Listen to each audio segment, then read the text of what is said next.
اللہ تعالی فی القرآن المجید هو الذی ارسل رسولہ بالہدی ودین الحق لیظہرہ علی الدین کلہ ولو کرہ المشرکون وقال اللہ تعالی فی القرآن المجید وما خلقت الجن والانس الا لیعبدون۔ قابل صد احترام محترم سامعین اکرام، ہر قسم کی تعریفات اس خالق مالک ارض و سماوات کے لیے، اور لاکھوں کروڑوں درود و سلام آپ محمد مصطفیٰ صلی اللہ علیہ وآلہ وسلم کی ذات اقدس پر۔ سابقہ جمعہ میں ہم نے نماز کی اہمیت اور اس کی فضیلت اور اس کے متعلق گزارشات کی تھیں، احادیث کچھ آپ کے سامنے جو ہیں وہ بیان کی تھی۔ تو آج میں یہ مناسب سمجھتا ہوں کہ نمازیوں کی اور نوافل کا اہتمام کرنے والوں کی، جیسا کہ پچھلے جمعہ میں ہم نے اس کی ترغیب دلائی کہ نفلی عبادت کی فضیلت کیا ہے، تو آج ان نمازیوں کی اور ان نوافل کا اہتمام کرنے والے لوگوں کی ایک دوسرے پہلو سے بھی اصلاح جو ہے وہ ہو جانی چاہیے، تاکہ وہ اپنے آپ کو صرف اسی پر اکتفا کر کے مکمل نہ سمجھ بیٹھیں کہ ہم اب کامل ہیں اور ہمیں اپنی اصلاح کی کوئی ضرورت نہیں ہے، چونکہ ہم پہلی صف میں قدم سے قدم ملا کر کھڑے ہوتے ہیں اور تکبیر اولیٰ کے ساتھ ملتے ہیں، اور نفلوں میں ہم کچھ نہیں چھوڑتے اور راتوں کو جاگتے ہیں، لہذا ہم پکے مسلمان ہیں۔ نہیں، دین کے دو پہلو ہیں۔ آج کی گفتگو کا آغاز سے قبل عام طور پہ آپ نے دیکھا ہوگا گفتگو کے آخر پہ اس کا نتیجہ جو ہے وہ بیان کرتا ہوں، لیکن آج میں آپ کو گفتگو سے قبل ایک بات بتا دیتا ہوں، اس کو ذہن نشین رکھ لیں، اگلی گفتگو انشاءاللہ وہ سمجھنے میں آسانی ہوگی۔ اور وہ کیا ہے؟ وہ یہ ہے کہ یاد رکھ لیں یہ نسخہ اور یہ قانون شریعت اسلامی کا نفلی عبادت پر ہمیشہ اعلیٰ اخلاق کو ترجیح حاصل ہے۔ اعلیٰ اخلاق کو، اچھے کردار کو ہمیشہ نفلی عبادت کے اوپر ترجیح حاصل ہے۔ اللہ کے نبی صلی اللہ علیہ وآلہ وسلم نے صحابہ اکرام کو عرض کیا، جہنم میں سب سے زیادہ لوگ جن بیماریوں اور جن قباحتوں کی وجہ سے جائیں گے وہ ان کی شرمگاہ اور ان کی بد زبانی، ان کی زبان کا غلط استعمال ہے، اور جنت میں لوگ سب سے زیادہ جس وجہ سے جائیں گے تقوی اللہ و حسن الخلق، وہ اللہ کا تقوی اور اچھا اخلاق ہے۔ سب سے زیادہ جنت میں جانے والے لوگ اللہ کا تقوی اختیار کرنے والے، یوں سمجھ لیجئے کہ اگر اس کی میں وضاحت کروں باقی تمام روایات کو سامنے رکھتے ہوئے، تو فرائض کا اہتمام کرنے والے اور اچھے اخلاق والے جنت میں سب سے زیادہ جائیں گے، اور اپنی زبان اور اپنی شرمگاہ کو ناجائز استعمال کرنے والے جہنم میں اس کی وجہ سے سب سے زیادہ جائیں گے۔ اللہ کے نبی صلی اللہ علیہ وآلہ وسلم نے ارشاد فرمایا، صحابہ سے پوچھا، یاد رکھیے ایسی باتیں ہیں جن کا ہمیں ہر روز ہر لمحے ان باتوں کی ہمیں ضرورت ہے، یاد رکھ لیجیے۔ ان کی یاد دہانی اتنی ضروری ہے کہ بار بار ازپر ہونی چاہیے یہ باتیں، ہر وقت ہمارے دل و دماغ کے اوپر حاوی ہونی چاہیے یہ باتیں، کیونکہ ہم گھر میں جاتے ہیں ضرورت پڑتی ہے، ہم دکان پہ جاتے ہیں ضرورت پڑتی ہے، کوئی دوست ملنے آتا ہے ضرورت پڑتی ہے، ہر 10-15 منٹ بعد ہمیں ان باتوں کی ضرورت پڑتی ہے جو اب ہم آج سننے والے ہیں۔ اللہ کے نبی صلی اللہ علیہ وآلہ وسلم نے پوچھا، تمہیں پتا ہے کہ غیبت کیا ہے؟ غیبت کیا ہے؟ صحابہ کا اکثر معمول تھا، اللہ و رسولہ عالم، اپنے بھائی کی وہ بات جو اس کے اندر عیب پایا جاتا ہے، اس کی عدم موجودگی میں کسی سے بیان کرنا، جو اگر اس کے سامنے بیان کی جائے تو اس کو غصہ ہے۔ صحابہ نے پوچھا اللہ کے نبی صلی اللہ علیہ وسلم، اگر وہ برائی اس میں پائی جاتی ہو تب بھی؟ فرمایا پائی جاتی ہو تب ہی تو غیبت ہے، اگر پائی نہیں جاتی پھر تو تم اس پر بہتان لگا رہے ہو، پھر تو تم نے اس پر الزام لگایا ہے۔ اور بہتان بازی، اللہ کے نبی صلی اللہ علیہ وآلہ وسلم نے ارشاد فرمایا کسی انسان کے جھوٹے ہونے کے لیے یہ بات کافی ہے کہ وہ بغیر تحقیق کیے سنی سنائی بات جو ہے وہ لوگوں میں آگے بیان کرنا شروع کر دیتا ہے۔ معمولی ہے یہ بات۔ اللہ کے نبی صلی اللہ علیہ وآلہ وسلم نے ایک دوسرے موقع کے اوپر صحابہ سے پوچھا کیا تم جانتے ہو چغلی کیا ہے؟ اللہ و رسول عالم، فرمایا اللہ اور اس کا رسول بہتر جانتے ہیں۔ فرمایا چغلی یہ ہے کہ تم اپنے بھائی کی بات، کچھ لوگوں کی بات کچھ کو اور کچھ کی بات کچھ کو بیان کرے، لیفسد بینہم، تاکہ تو ان کے درمیان لڑائی کروا دیں۔ ایک بھائی کی برائی دوسرے سے بیان کی، دوسرے کی برائی اس سے بیان کی، یا اس کی اس کو جا کر بیان کی تاکہ یہ اس سے بدزن ہو جائے، یہ اس سے بدزن ہو جائے۔ اللہ کے نبی صلی اللہ علیہ وآلہ وسلم کے صحابہ اکرام میں سے یہ واقعہ ہے، نام نہیں لیتا، واقعہ آپ کو سنا دیتا ہوں۔ اللہ کے نبی صلی اللہ علیہ وآلہ وسلم سے صحابہ اکرام نے غلام بھیج کر سالن مانگا، کسی سفر میں تھے۔ وہ غلام جب صحابہ اٹھے تو وہ غلام ابھی سویا ہوا تھا۔ صحابہ اٹھے تو وہ غلام ابھی سویا ہوا تھا، تو انہوں نے اس سوئے ہوئے غلام کے بارے میں یہ کہہ دیا، اس سوئے ہوئے غلام کے بارے میں یہ کہہ دیا کہ اس کی نیند تو مالکوں کی طرح ہے، یعنی اپنی مرضی سے اٹھتا ہے، یا اس کی نیند تو، مفہوم کیا تھا کہ اس کی نیند کیسی ہے کہ جیسے اپنی مرضی سے اٹھتا ہے، مالک ہے۔ اس کو اٹھایا، ابھی وہ سویا تھا، اس کے بارے میں یہ بات کہی، وہ سویا تھا، ایک ساتھی نے دوسرے سے اس کے بارے میں یہ بات کہی، وہ سویا ہوا تھا، اس کو پھر اٹھایا اور اس کو اٹھا کر کہا جاؤ اللہ کے نبی صلی اللہ علیہ وآلہ وسلم سے سالن لے کر آؤ۔ وہ گیا اور جا کر اللہ کے نبی صلی اللہ علیہ وآلہ وسلم کو کہا کہ آپ کے فلاں ساتھی جو ہیں وہ سالن مانگ رہے ہیں۔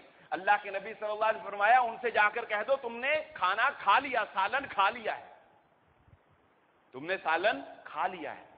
وہ آئے غلام، آ کر کہا شیخین کو، دو صحابہ تھے، ان کو کہا اللہ کے نبی صلی اللہ علیہ وآلہ وسلم تو ایسے فرما رہے ہیں تم نے سالن کھا لیا ہے۔ وہ حیران ہو کر آئے اور اللہ کے نبی صلی اللہ علیہ وسلم پوچھا اے اللہ کے نبی صلی اللہ علیہ وسلم ہم نے آپ سے سالن مانگا اور آپ نے کہا کہ یہ آپ نے سالن کھا لیا، کیا معنی؟ ہمیں سمجھ نہیں آئی۔ فرمایا وہ جو تم نے اپنے غلام کی غیبت کی اس کا گوشت تم نے کھا لیا ہے، اس کا گوشت تم نے کھا لیا ہے۔ کتنی معمولی بات تھی کہ ایک غلام سویا ہوا ہے اور اس کو اس کے بارے میں، سوئے ہوئے کے بارے میں یہ کہہ دیا کہ ایسے سویا ہے گویا مالک اپنی مرضی سے اٹھتا ہے، معمولی سی بات۔ اللہ کے نبی صلی اللہ علیہ وآلہ وسلم نے اخلاق کے اوپر بہت زور دیا۔ ایک تابعی یا کسی صاحب علم کے پاس ایک شخص آیا اور اس نے آ کر کہا، چغلی کے حوالے سے بات سن لیں، اس نے آ کر کہا فلاں شخص نے آپ کو گالی دی ہے۔ اللہ، افسوس سے کہنے لگے تجھ پر افسوس ہے، تجھ پر افسوس ہے، شیطان کو تیرے علاوہ کوئی ڈاکیا نہیں ملا مجھ تک یہ بات پہنچانے کے لیے۔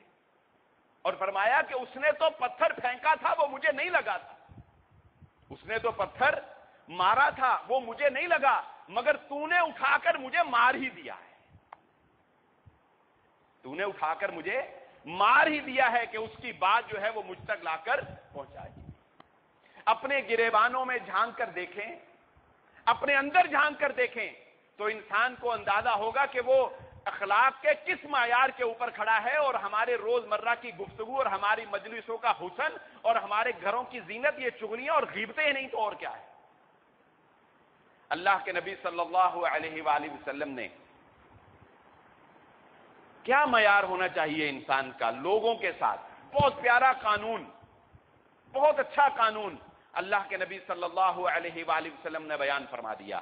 آپ صلی اللہ علیہ وآلہ وسلم نے ارشاد فرمایا تو جو پسند کرتا ہے کہ لوگ تیرے ساتھ جیسا سلوک کریں، اگر تو پسند کرتا ہے لوگ تجھے عزت سے بلائیں تو لوگوں کو بھی عزت سے بلا، اگر تجھے پسند کرتا ہے لوگ تیرے ساتھ نرمی سے بات کریں لوگوں سے بھی نرمی سے بات کر، اگر تو پسند کرتا ہے لوگ تجھ سے درگزر کریں تو لوگوں سے بھی درگزر کیا کر، اگر میت پہ پڑے ہوئے جنازے کو چاہتا ہے کہ تو سارے معاف کر دے تو زندگی میں بھی کبھی کسی کو معاف کیا کر۔ کہتے ہیں نا جب جنازہ پڑا ہوتا ہے کہتے ہیں معاف کر دو اللہ کی رضا کے لیے، ایک دن تجھے بھی وہاں پر آنا ہے۔ بالکل اسی طرح جس طرح ایک شیخ سے جب پوچھا گیا، اس کے شاگرد نے پوچھا، جنازہ پڑھانے لگے شیخ، شاگرد نے پوچھا شیخ یہ میت کس کی ہے؟ انہوں نے کہا میری ہے۔ کہنے لگے میری ہے۔ شاگرد نے پوچھا شیخ یہ بات سمجھ نہیں آئی میری؟ کہنے لگے میں دیکھ رہا ہوں اس میت میں ایک دن میں بھی یہاں پہ پڑا ہوا ہوں گا اور کوئی اعلان کر رہا ہوگا اللہ کی رضا کے لیے اس کو معاف کر دو۔ اگر چاہتے ہو تمہیں معاف کریں، زندگی میں لوگوں کو معاف کیا کرو۔ اللہ کے نبی صلی اللہ علیہ وسلم نے فرمایا میں تمہیں بتاتا ہوں تمہارا اخلاق جو ہے وہ کیسا ہونا چاہیے، جیسا اخلاق تم لوگوں سے پسند کرتے ہو کہ تمہارے لیے ہو، ویسا اخلاق لوگوں کے ساتھ استعمال کرو۔ یہ اخلاق کا قانون ہے کہ لوگوں کے ساتھ تمہارا، بتائیں کوئی کبھی اپنی بے عزتی کرنا پسند کرتا ہے؟ کوئی یہ پسند کرتا ہے کوئی اس کو ادب کے منافی الفاظ سے پکارے، کوئی اس کو گالی دے کر پکارے یا کوئی اس کو ذلیل و خوار کر کے پکارے؟ کبھی کوئی پسند نہیں کرتا۔ تو ہم لوگوں کی بے عزتی کرنا کیوں پسند کرتے ہیں؟ جیسا کہ میں نے شروع میں کہا، ایک بہت پیاری حدیث اللہ کے نبی صلی اللہ علیہ وسلم کی سنانے لگا ہوں، وہ جو تصدیق کرے گی اس بات کی جو میں نے شروع میں کہی۔ اللہ کے نبی صلی اللہ علیہ وآلہ وسلم نے ارشاد فرمایا ایک مسلمان جب کسی دوسرے مسلمان کی تکلیف دور کرنے کے لیے، اس کے کام آنے کے لیے، صرف اللہ کی رضا کے لیے اس کے ساتھ چلتا ہے، فرمایا مسجد المدینہ، مسجد النبوی، مدینے کی مسجد نبوی میں ایک مہینے کے اعتکاف سے یہ بات افضل ہے کہ وہ کسی مسلمان کی ضرورت پوری کرتے۔ ایک مہینہ اگر کوئی اعتکاف کرے نا، نفلی عبادت ہے نا اعتکاف، فرض تو نہیں ہے، ایک مہینہ مسجد نبوی میں، مسجد المدینہ میں اگر کوئی شخص اعتکاف کرے تو اتنا ثواب نہیں جتنا ثواب اس شخص کو ملے گا جو ایک مسلمان بھائی کے ساتھ چلتا ہے صرف اللہ کی رضا کے لیے کہ اس کی تکلیف کو اس سے دور کر کے واپس آتا ہے۔ اگلی بات بڑی پیاری بیان تھی اور فرمایا جو یہ چاہتا ہے، اسی حدیث کا اگلا ٹکڑا، جو یہ چاہتا ہے جس دن قدم لڑکھڑا جائیں گے، جس دن قدم لڑکھڑا جائیں گے، جس دن انسان اپنے قدم پر کھڑا نہیں ہو سکے گا، جو یہ چاہتا ہے کہ اس کو قیامت کے روز ثابت قدمی مل جائے، وہ دنیا میں اپنے مسلمان بھائی کے قدم مضبوط کرنے کے لیے اس کے ساتھ چلے گے۔ جو دنیا میں اپنے مسلمان بھائی کے قدم مضبوط کرتا ہے، قیامت کے روز اللہ کے نبی صلی اللہ علیہ وسلم نے انہی الفاظ کا فرمایا قیامت کے روز اللہ اسے ثابت قدمی عطا فرمائے گا جس دن قدم لڑکھڑا جائیں گے، جس دن اپنے قدموں پر کھڑا ہونا بہت مشکل ہوگا۔ کیا ہے یہ اخلاق کا کام ہے، یہ اعلیٰ ظرفی کا کام ہے، یہ عبادت نفلی عبادت سے بھی بالا تر ہے کہ کوئی مسلمان دوسرے مسلمان کے ساتھ کیسا سلوک کرتا ہے، کوئی مسلمان دوسرے مسلمان کے کتنا کام آتا ہے۔ رشتہ داروں کے معاملے میں آپ نے بڑی احادیث سنی ہوگی، یہ حدیث جو میں نے آج پڑھی اور آج سنانے لگا ہوں اس سے پہلے نہیں پڑھی تھی، اور انتہا درجے کی سخت حدیث ہے۔ گریبانوں میں جھانک کر افسوس ہونے لگتا ہے کہ نہ جانے کتنی دفعہ ہم نے یہ خطا کی ہوئی ہوگی، لیکن مادہ پرستی کا دور ہے، نفسا نفسی ایسی ہے کہ انسان سوچتا ہی نہیں، اپنی اپنی پڑی ہوئی ہے انسانوں کو۔ یہ حدیث عام مسلمان کا مسلمان سے تعلق کے بارے میں نہیں، دوست کے دوست سے نہیں، یہ بات یاد رکھیں۔ یہ حدیث جو میں اب سنانے لگا، پچھلے جمعہ میں نے حدیثیں سنائی، ایک اور بات کی وضاحت کر دوں، پچھلے جمعے میں نے حدیث سنائی، کسی جمعہ میں لوگوں نے اتنا نہیں کہا، اکثر لوگوں نے مجھے کہا یہ حدیثیں ہم نے کبھی سنی نہیں۔ انشاءاللہ یہاں موقع نہیں ہوتا گفتگو میں کہ میں آپ کو عربی پڑھ پڑھ کے اور ترجمے کروں اور پھر حوالے بتاؤں، گفتگو کے انداز میں تبدیلی آ جائے گی، وقت مناسب ہو۔ انشاءاللہ پوری ذمہ داری سے کہتا ہوں، خطا کار ہوں، غلطی ہو سکتی ہے، لیکن جو حدیث اس منبر پہ بیان کرتا ہوں انشاءاللہ اس کا حوالہ دینے کا ذمہ دار ہوں، جب مرضی پوچھ لیں انشاءاللہ۔ جنہوں نے پوچھا پچھلے جمعے الحمدللہ ان کو پھر حوالے دیے، آج بھی جو حدیثیں بیان کر رہا ہوں کسی نے نہ سنی ہو حوالہ دینے کا ذمہ دار ہوں۔ صحیح حدیث، اللہ کے نبی صلی اللہ علیہ وآلہ وسلم نے فرمایا ایک رشتہ دار جب اپنے دوسرے رشتہ دار کے پاس اپنی دنیاوی ضرورت کو پورا کروانے کے لیے آتا ہے، کس کام؟ فیسألہ، وہ اس سے سوال کرتا ہے، فضلاً، اس فضل کا جو اللہ نے اس کو دیا ہوا ہے۔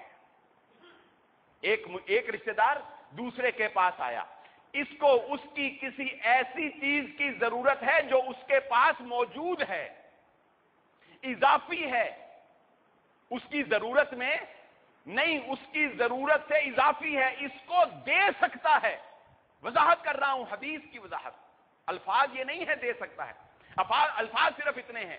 ایک رشتہ دار دوسرے رشتہ دار کے پاس گیا، فَيَسْأَلُ، اس سے سوال کرتا ہے، فضلا من اللہ، ایسے فضل کا جو اللہ نے اس پر کیا ہوا ہے، اللہ کے فضل میں سے اس سے سوال کرتا ہے۔ وہ جان بوجھ کر دے سکتا ہے، کام آ سکتا ہے، نہیں کرتا۔ اللہ کے نبی صلی اللہ علیہ وسلم نے فرمایا وہ اضافی مال قیامت کے دن سانپ بن کے اس کی گردن کے اندر توق ڈال دیا جائے گا۔ معمولی سی بات ہے، معمولی سی بات ہے۔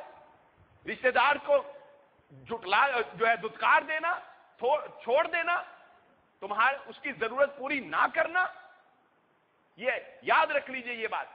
یہ اس حدیث سے یہ پتہ چلتا ہے کہ یہ تو ضروری ہے، یہ تو لازمی ہے، یہ نفلی نہ سمجھو کہ کوئی آپ کے پاس رشتہ دار آیا، کام آگے آگے نہ آئے نہ صحیح، نیکی کر لی نہ کی نہ صحیح، نہیں۔ اللہ کے نبی صلی اللہ علیہ وآلہ وسلم نے یہ سخت ترین حدیث ارشاد فرمائی، اضافی مال ہے، کام آ سکتے ہو، کام نہیں آتے، اللہ کے نبی صلی اللہ علیہ وسلم نے فرمایا یہ اس کا خمیازہ بھگتنا پڑے گا۔ اور چلو کچھ نہیں کر سکتے، بعض لوگ ہوتے ہیں کسی کے کام نہیں آ سکتے، کوئی صلاحیت نہیں ہوتی، کیا کریں وہ؟ اس حدیث میں سنے کہ وہ کیا کریں۔ چلو کسی کے کام نہیں آ سکتے، اپنی زبانوں کو ہی لگام دے لو۔ اللہ کے نبی صلی اللہ علیہ وآلہ وسلم نے ارشاد فرمایا مسلمان کے اوپر یہ حق ہے کہ وہ لازماً صدقہ کرے، جس طرح کہ ایک دوسری حدیث میں آیا کہ انسان کے جتنے جوڑ ہیں ان تمام کے اوپر صدقہ ہے۔ اسی طرح فرمایا ہر مسلمان پر یہ حق ہے کہ وہ لازماً صدقہ کرے۔ یاد رکھ لیجئے انسان کو ہر روز لازماً کوئی نہ کوئی صدقہ ضرور کرنا چاہیے۔ صحابہ نے کہا اے اللہ کے نبی صلی اللہ علیہ وآلہ وسلم، اگر کوئی صدقہ کرنے کی طاقت نہ رکھتا، فرمایا کوئی بات نہیں، جائے مزدوری کرے، محنت کرے، اور جو حاصل ہو اس میں سے اپنی ضرورت بھی پوری کرے اور اس میں سے صدقہ بھی کرے۔ فرمایا اگر یہ کمانے کی طاقت نہ رکھتا ہو، فرمایا کوئی بات نہیں، اسے چاہیے کہ کسی انسان کو کوئی نیک کام سکھا دے، کسی کو برائی سے روک لے، یہ بھی صدقہ ہے، یہ بھی صدقہ ہے۔ فرمایا صحابہ نے اللہ کے نبی صلی اللہ علیہ وسلم اگر یہ بھی نہ کر سکتا، امر بالمعروف نہی عن المنکر کا کام بھی نہ کر سکتا ہو، اللہ کے نبی صلی اللہ علیہ وآلہ وسلم نے فرمایا پھر کم از کم اتنا ضرور کرے، اپنی زبان سے، اپنے کردار، اپنے افعال سے کسی کو تکلیف ہی نہ دے، یہ بھی صدقہ ہے، یہ بھی صدقہ ہے۔ کسی کے کام نہیں آ سکتا تو تنقید کیسے کرتا ہے؟ تنقید کرنا ہر کوئی اپنا حق سمجھتا ہے، اور کام آنے کی باری کہتے ہیں نہیں یہ ہمارے اوپر فرض نہیں۔ جو کام نہیں آ سکتا اللہ کے نبی صلی اللہ علیہ وسلم فرمایا کم از کم اتنا ہی کر لو، پھر اپنی زبان سے، اپنے کردار افعال سے، اپنے ان اعضاء سے ان کو لگامیں ڈالو، ان سے کسی کو تکلیف نہ دو، یہ بھی تمہارا صدقہ ہی شمار ہوگا۔ یاد رکھیں یہ وہ باتیں ہیں جو ہمیں روز مرہ میں ضرورت پیش آتی ہے ان کی، ہر وقت۔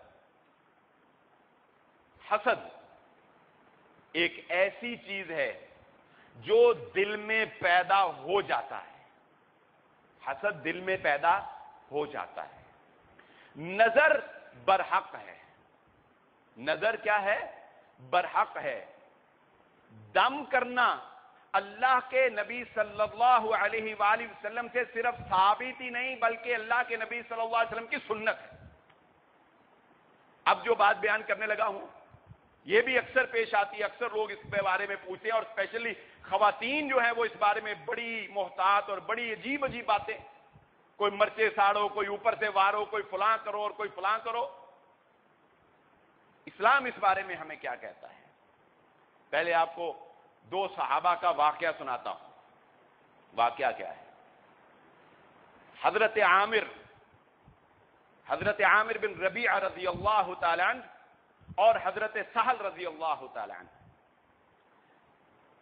یہ دونوں صحابہ اکرام غسل کرنے کے لیے، نہانے کے لیے نہر پہ جاتے ہیں، یا کوئی ندی وغیرہ جس طرح ہوتی ہیں ان پر نہانے کے لیے جاتے ہیں. تو حضرت عامر کہتے ہیں کہ جس وقت ہم کوئی سایہ تلاش کر رہے تھے کہ کوئی سایہ درخت کا ملے اور اس کی چھاؤں میں جو ہے ہم نہر میں غسل کریں، تو جس وقت حضرت سہل نے اپنے اون کا جبہ اتارا تو بڑے تندرست اور بڑا کشادہ سینہ، خوبصورت جوان تھے نا، تو وہ خود کہتے خوبصورت، تو اس کی طرف دیکھ کے ایک دم مجھ سے یعنی رہا نہیں گیا، اور میرے اندر یہ خیال پیدا ہو گیا کہ ایسا جوان، میری نظر، وہ خود کہتے ہیں صحابی، میری نظر لگ گئی اس کو، میری نظر لگ گئی اس کو، اس کی خوبصورتی، جسمانی خوبصورتی دیکھ کر. فرماتے ہیں کہ پھر جب میں نے اس کو دیکھا، دل میں خیال بھی آ گیا ایسا، تو ہم دونوں نے جب نہر میں چھلانگ لگائی تو میں نے دیکھا کہ وہ، اس کو پتہ نہیں کیا ہوا، وہ اٹھ ہی نہیں سکا. نہر سے میں نے اس کو 3 آوازیں دی لیکن اس کے گڑگڑانے کی مجھے آواز آئی اور وہ نہر سے باہر نکل نہیں سکا. میں بھاگ کر گیا، اللہ کے نبی صلی اللہ علیہ وآلہ وسلم قریب ہی تشریف فرما تھے، میں بھاگ کر گیا اور اللہ کے نبی صلی اللہ علیہ وسلم کو بلا کر لایا. اللہ کے نبی صلی اللہ علیہ وسلم تشریف لائے اور اللہ کے نبی صلی اللہ علیہ وسلم نے اپنی چادر کو اٹھایا اپنی پنڈلیوں تک. فرماتے ہیں میں نے آپ کی پنڈلیوں کی سفیدی دیکھی، آپ اس پانی میں داخل ہوئے اور آپ نے ان کو اپنے ہاتھ، اپنے دستے مبارک سے نکالا، اور وہ پانی جو ہے اس سے گوتے لے رہے تھے. نبی صلی اللہ علیہ وسلم نے ان کو نکالا اور نکال کر باہر لائے، اور ان کو اللہ کے نبی صلی اللہ علیہ وآلہ وسلم نے جو بھی ہاتھ پھیرا وہ صحیح ہو گئے. اللہ کے نبی صلی اللہ علیہ وسلم فرمایا، جب اپنے کسی مسلمان بھائی کی خوبی یا نعمت دیکھو تو اس کے لیے برکت کی دعا کر دیا کرو. اب بات سمجھے ہیں، جو اخلاق کی بات میں نے سکھائی ہے وہ کیا ہے؟ کسی کی نعمت کو دیکھ کر، کسی کی خوشی کو دیکھ کر، کسی کے حسن کو دیکھ کر اس کو صرف دیکھا ہی نہ کرو، اور دل میں اگر شیطان حسد پیدا کر دے تو اس کو، یہ ضروری نہیں ہوتا کہ آپ اس سے کوئی دشمنی، کوئی مخالفت، کوئی ضد ہی رکھتے ہو تب بھی نظر لگے. حضرت عامر کو اپنے بھائی سے کوئی دشمنی نہیں تھی، محبت کرتے تھے، دوست سے تو ساتھ نہانے گئے تھے نا، دوست تھے نا، لیکن دل میں خیال آ گیا، لیکن دل میں خیال آ گیا. شیطان ڈال دیتا ہے، انسان کا اپنے نفسیات کے اوپر اختیار نہیں ہے. لیکن حل کیا ہے؟ حل یہ ہے کہ اللہ کے نبی صلی اللہ علیہ وسلم فرمایا، جب کسی کی نعمت کو دیکھو تو دعا کر دیا کرو، بارک اللہ، ماشاء اللہ، اللہ تجھے تیری اس نعمت میں برکت ڈال دے، اللہ تجھے برکت دے، اللہ اس میں اضافہ کرے، یا کوئی بھی الفاظ ایسی دعائیہ کلمات برکت کے لیے کہہ دیا کرو. نظر بد کا یہ علاج ہے. ہم کیا کرتے ہیں اللہ کے ہاں؟ یہ بھی ایک اصول یاد رکھیں، یہ بھی ایک اصول یاد رکھیں. یہ بھی حدیث اللہ کے نبی صلی اللہ علیہ وآلہ وسلم نے ارشاد فرمائی. آپ صلی اللہ علیہ وآلہ وسلم نے ارشاد فرمایا، اپنی ضروریات کو پوشیدہ انداز میں پورا کیا کرو. اپنی ضروریات کو پوشیدہ انداز میں پورا کیا کرو، کیونکہ ہر خوشحال شخص کی جانب لوگوں کی نظریں ہوتی ہیں. ہر خوشحال شخص کی جانب لوگوں کی نظریں ہوتی. کیا معنی؟ معنی یہ ہے کہ اگر اللہ رب العزت کسی نعمت سے نوازے تو ضروری یہ نہیں ہے کہ اس کی بڑائی اور اس کا فخر، اس کا پرچار کرتے پھرو. کسی نعمت سے اللہ نوازے تو خاموشی سے بس چھپا کر لوگوں سے اپنی ضرورت پوری کر لیا کرو، یا وہ کام جو ہے وہ کر لیا کرو.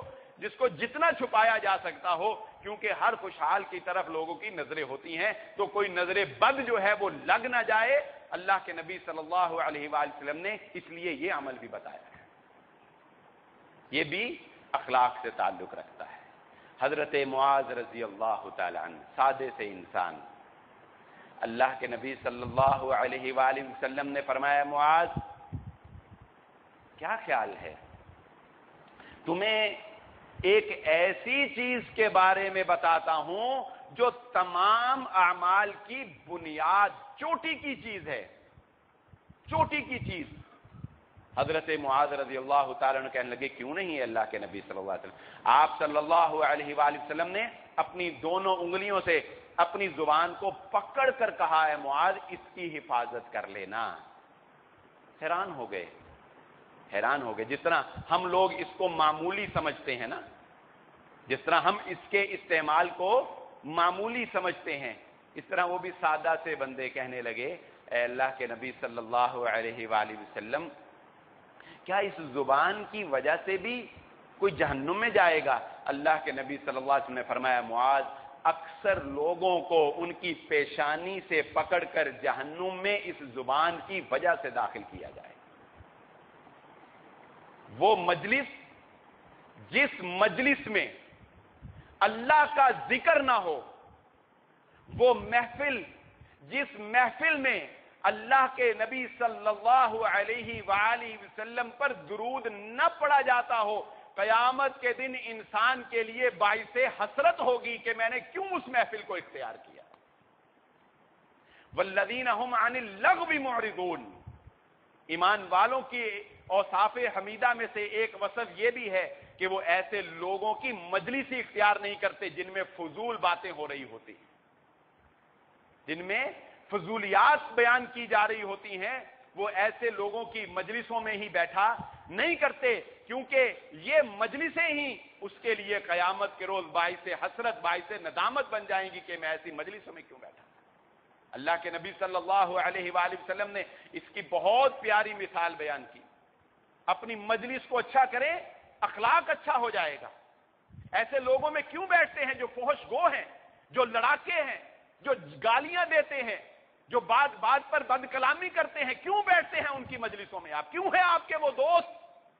نہیں ہونے چاہیے آپ کے وہ دوست جو بد کلام ہیں، فحش گو ہیں، اور زبان کی حفاظت کی انہیں کوئی لحاظ نہیں ہے۔ کیوں بیٹھتے ہیں آپ ان مجلسوں میں؟ آئیے اس حدیث سے دیکھتے ہیں۔ اللہ کے نبی صلی اللہ علیہ وسلم نے فرمایا، اگر کوئی یہ سمجھتا ہے نا کہ میں برے لوگوں میں تو بیٹھتا ہوں، خود تو برا نہیں ہوں۔ بعض لوگ یہ بہانہ بڑا کرتے ہیں، میرے ملنے والے برے ہیں، چلو میں تو برا نہیں، وہ گالیاں دیتے ہیں میں تو نہیں۔ اللہ کے نبی صلی اللہ علیہ وآلہ وسلم کی بات سچی بات ہے، کوئی اس میں شک نہیں۔ فرمایا، اگر کسی بھٹی والے کے پاس بیٹھو گے نا، اگر کسی بھٹی والے کے پاس بیٹھو گے، کچھ نہ ہوگا تو ایک نہ ایک دن اس کی کوئی چنگاری تمہارے دامن کو ضرور جلائے گی، کچھ نہ ہوگا تو۔ اور اگر کسی عطر والے، خوشبو والے کے پاس بیٹھو گے، اس سے کوئی فائدہ نہ ہوگا تو اس کے عطر کی خوشبو سے محظوظ تو ہوتے رہو گے، اس کا فائدہ تو تمہیں پہنچتا رہے گا۔ انسان کو ان زبان اور فرج کی تباہ کاریوں سے بچنے کے لیے یہ بھی ضروری ہے کہ وہ اپنی مجلس کو بھی صاف کریں، اپنی مجلس کو پاک صاف کریں۔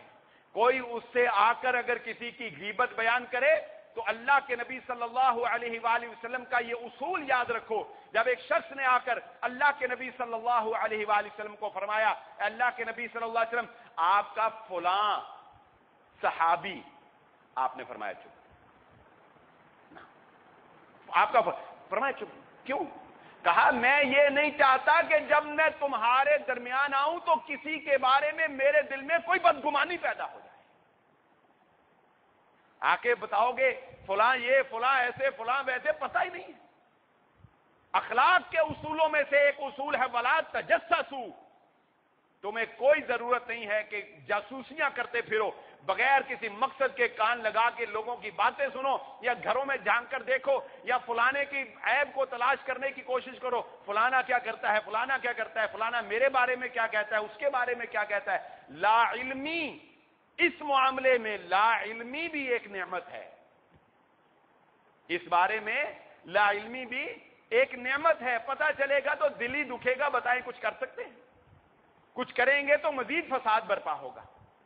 اس لیے یہ آیت مبارکہ اللہ رب العزت نے سورہ حجرات میں اس جگہ پر یہ ولا تجسسوا کا حکم نازل فرمایا جہاں اخلاق کی بات ہو رہی تھی، جہاں اخلاق کی بات ہو رہی تھی۔ جاسوسیاں نہ کیا کرو، اپنے بچوں سے نہ پوچھا کرو فلاں نے میرے بارے میں کیا کہا، فلاں میرے بارے، تمہاری پھپھی میرے بارے میں کیا کہتی تھی، فلاں میرے بارے میں کیا کہتا ہے۔ مسجدوں میں آ کر پوچھتے ہیں فلاں میرے بارے میں کیا کہتا، فلاں میرے بارے میں کیا کہتا۔ کیا ضرورت پڑی ہے پوچھنے کی، کون کیا کہتا ہے؟ جاسوسیاں کرتے ہو، پھر دل دکھتا ہے، پھر لڑائیاں ہوتی ہیں، پھر فساد برپا ہو۔ تو بڑا ہی امن و امان والا اور پرسکون دین اللہ کے نبی صلی اللہ علیہ وآلہ وسلم نے ہمیں سکھایا ہے۔ اگر ہم اپنے اخلاق کو بہتر بنا لیں، ہماری مسجدوں میں سکون، ہمارے گھروں میں سکون، ہماری زندگیوں میں سکون، ہمیں روحانی سکون، ہمیں ہر طرح سے سکون ہے۔ ایک آخری حدیث سنا کے بات کو ختم کرتے ہیں۔ اللہ کے نبی صلی اللہ علیہ وآلہ وسلم نے ارشاد فرمایا، لا تکثروا الکلام بغیر ذکر اللہ فإن کثرة الکلام بغیر ذکر اللہ قسوة للقلب۔ فرمایا کہ اللہ کے یاد کے علاوہ، اللہ کے ذکر کے علاوہ بہت زیادہ فضول باتیں نہ کیا کرو۔ فَلْيَقُلْ خَيْرًا أَوْ لِيَصْمُتْ، بات کرنی ہے تو اچھی کرو ورنہ خاموش رہو، بری بات کرنے سے بہتر خاموشی ہے۔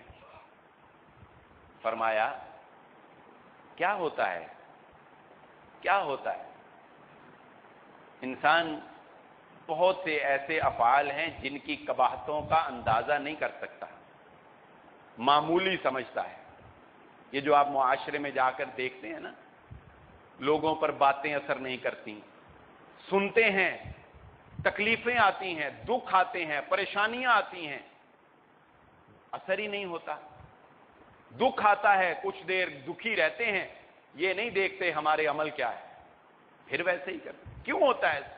اس لیے ہوتا ہے جو اب حدیث میں بیان کرنے لگا ہوں۔